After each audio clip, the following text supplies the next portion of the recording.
छत पे मैं जो है डैम्प प्रूफ का दूसरा कोट लगाने जा रहा हूँ।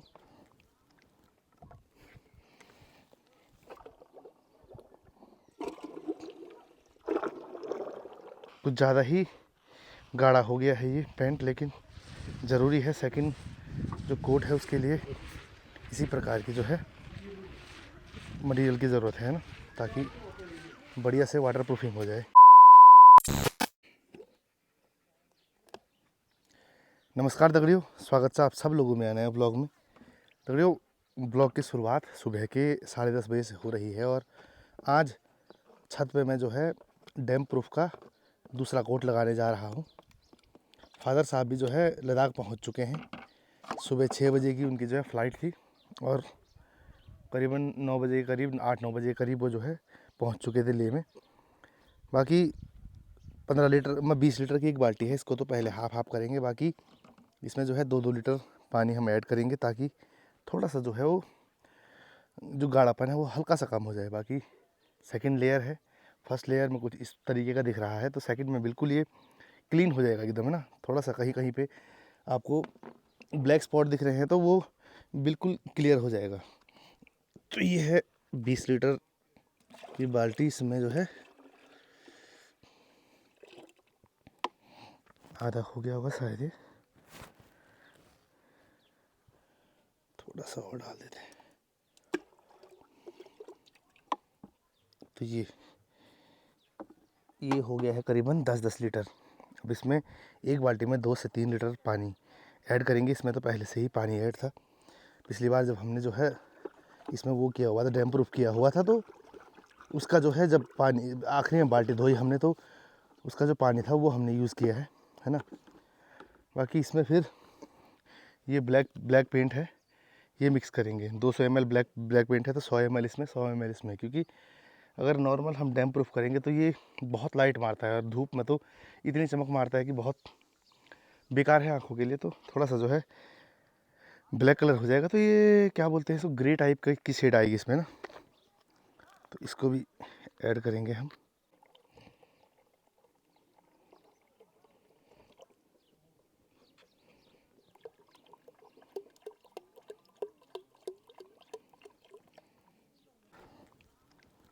तो ऐसा कलर हो गया है दगड़ियों।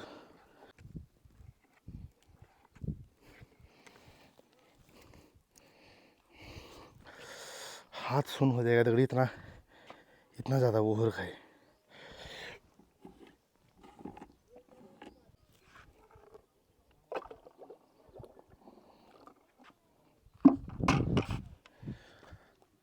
अब ये मैंने इसलिए किया है ताकि दोनों बाल्टियों का जो कलर है वो सेम आ जाए, किसी में जो है कम ज़्यादा वो ना हो, है ना, फ़र्क। तो इस तरीके से इसको फेंट देंगे हम। कारण है यही है, ताकि दोनों बाल्टियों का जो रंग है वो बराबर हो जाए, ताकि दोनों छतों पे जब ये पेंट लगेगा तो सेम सही दिखेगा ना। जब अभी तक रंग इनके नहीं मिला है ना,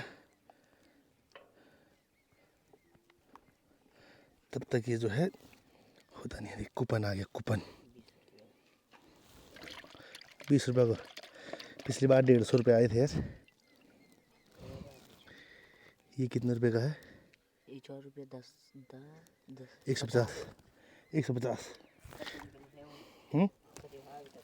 300 रुपये हो गए 2 बाल्टी से। 2 बाल्टी से 300 रुपये का कूपन निकल गया।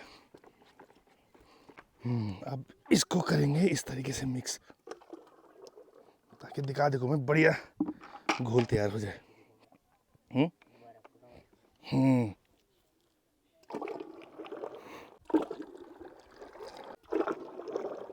ट्राई करते हैं अब रंग कैसा है ना।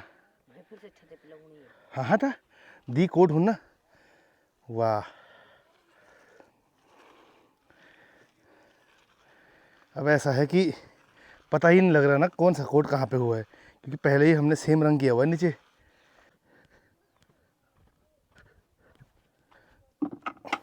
तो दगड़ियों, सबसे पहले करते हैं बीम का काम शुरू। पहले इन बीमों में बढ़िया से कर देंगे रंग, उसके बाद फिर फर्श का तो सेकंडों में हो जाएगा, है ना। ये देखो,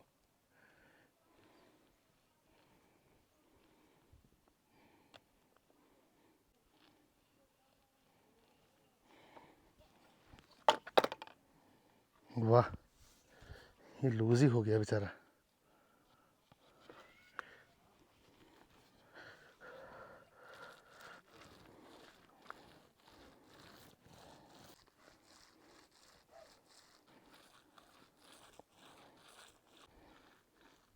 अब जैसे बीम का ये एरिया छूट जाता है बीच वाला, हाँ जी, पता नहीं क्यों निकल रहा है बार बार। मतलब जो ये बीच वाला एरिया छूट जाता है ना यहाँ, तो उसको इसकी सहायता से करेंगे चूना, है ना। ये हो गया, तो ये बीच में देखो, ये वाला इस टाइप में ऐसे।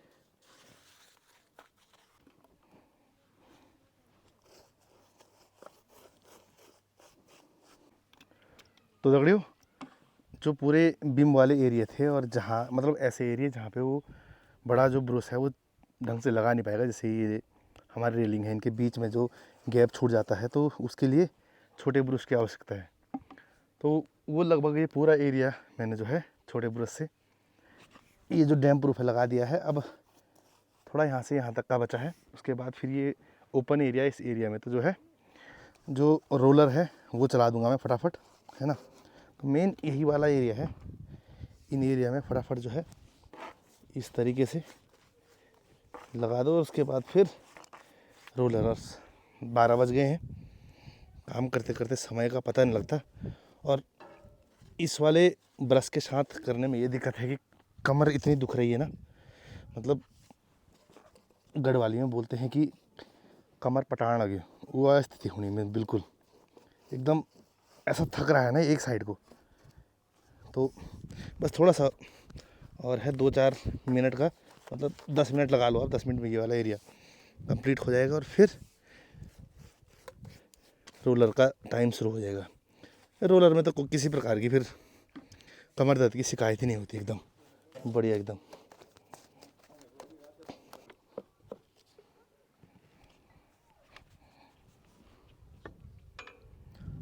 तो दगड़ियों, छोटे ब्रश का काम हो गया है, अब बारी है बड़े ब्रश की। तो टोटल इतना माल है, इसने 2 छतों में खपत होना है इस माल ने।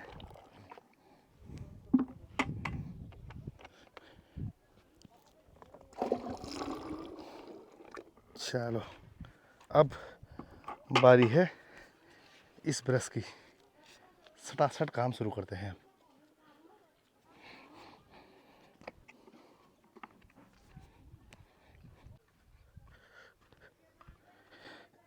यहाँ पे टाइट है ना, चलो साहब सटासट करते हैं अब काम शुरू।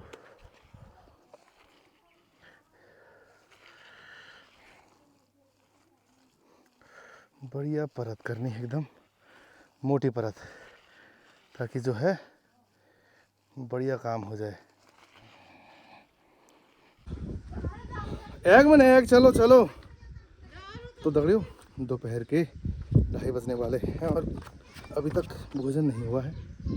मैं काम करके 5 मिनट करके जो है टाल ही रहा था उसको। चलो एक बारी भोजन कर लेते हैं और फिर करते हैं काम शुरू। तो दगड़ियों, दोपहर का भोजन हो चुका है और अब दोबारा काम पे लौट चुका हूँ मैं। फटाफट ये छत निपटाते हैं, फिर किचन वाला छत भी निपटाना है, क्योंकि फिर अंधेरा हो जाएगा तो फिर समस्या खड़ी हो जाती है उस अंधेरे में, है ना। तो फटाफट ये काम निपटा देते हैं। कुछ ज़्यादा ही गाढ़ा हो गया है ये पेंट, लेकिन ज़रूरी है, सेकंड जो कोट है उसके लिए इसी प्रकार की जो है मटेरियल की ज़रूरत है ना, ताकि बढ़िया से वाटर प्रूफिंग हो जाए।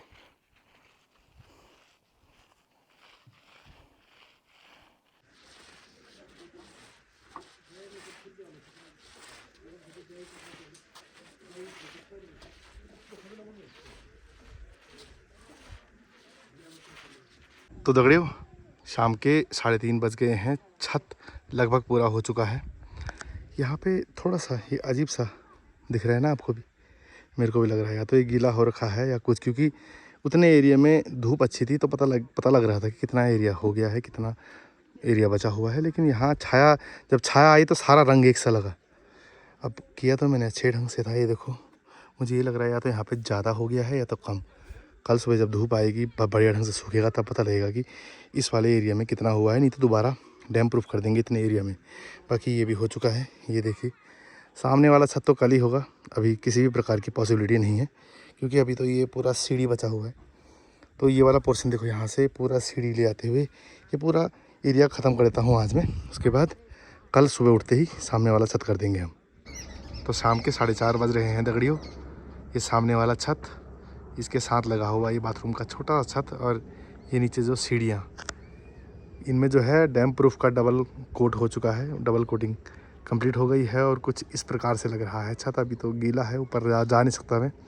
बाकी सोचा तो ये था मैंने कि आज ये वाला छत और साथ में ये वाला छत दोनों निपट जाएंगे, लेकिन इतना ही समय हुआ, आज सिर्फ इतना ही काम हुआ। कल ये दिन या 1-2 बजे तक ये भी निपट जाएगा। फिर उसके बाद जहाँ हल्की फुल्की टूट फूट होगी अंदर, वहाँ पे जो है इस्तेमाल होगा बाल्टी के 2 हिस्से किए थे मैंने।